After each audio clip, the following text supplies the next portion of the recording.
Assalamualaikum warahmatullahi wabarakatuh. Perkenalkan, nama saya Yumna Suti. Saya dari Universitas Sisa Unggul, jurusan Akuntansi, Fakultas Ekonomi dan Bisnis. Di sini saya akan mempresentasikan tentang sejarah perkembangan akuntansi. Awal mula perkembangan akuntansi, pada dasarnya perkembangan akuntansi sejalan dengan perkembangan dunia usaha. Pada abad ke-14, para pedagang dari Genoa mulai mengadakan pencatatan secara sederhana dengan terbitnya buku berjudul Summa de Arithmetica Proportion et Proportionalita yang disusun oleh Luca Pacioli.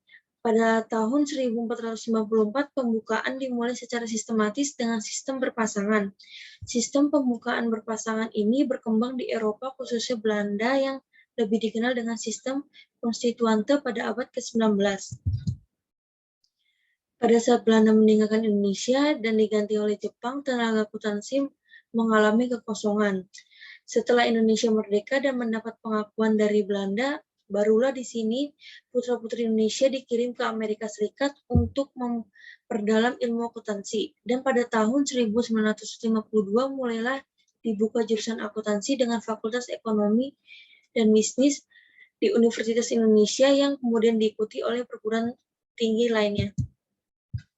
Pengertian akuntansi.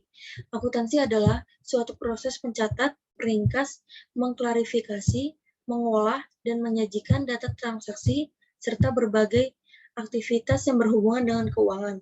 Sedangkan menurut American Accounting Association, pengertian akuntansi adalah suatu proses mengidentifikasi, mengukuran, dan pelaporan informasi ekonomi dengan memungkinkan adanya sebuah penilaian dan pengambilan keputusan yang jelas dan tegas bagi mereka yang menggunakan informasi tersebut.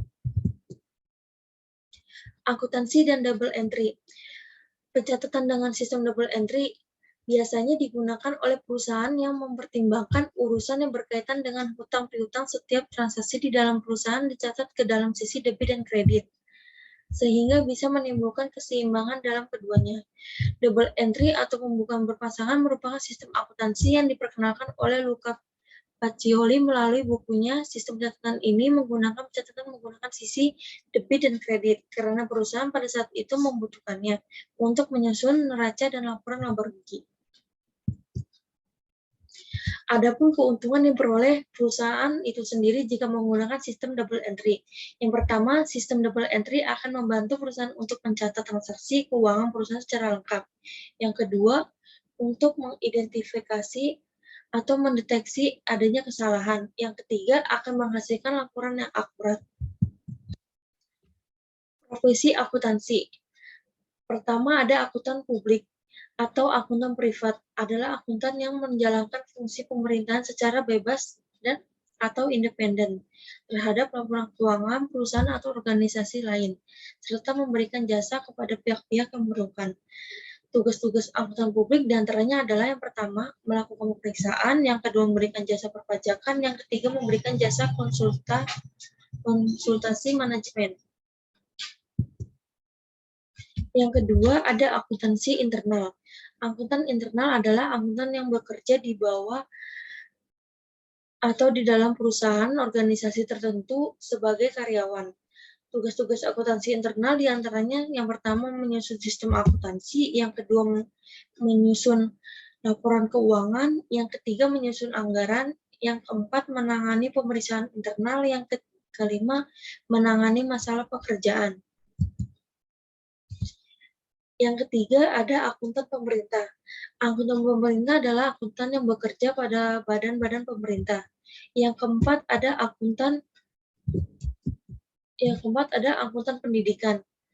Akuntan pendidikan adalah akuntan yang bertugas dalam pendidikan akuntansi, yaitu mengajar, menyusun kurikulum pendidikan akuntansi, dan melakukan penelitian ilmiah di bidang akuntansi. Sekian presentasi dari saya. Wassalamualaikum warahmatullahi wabarakatuh.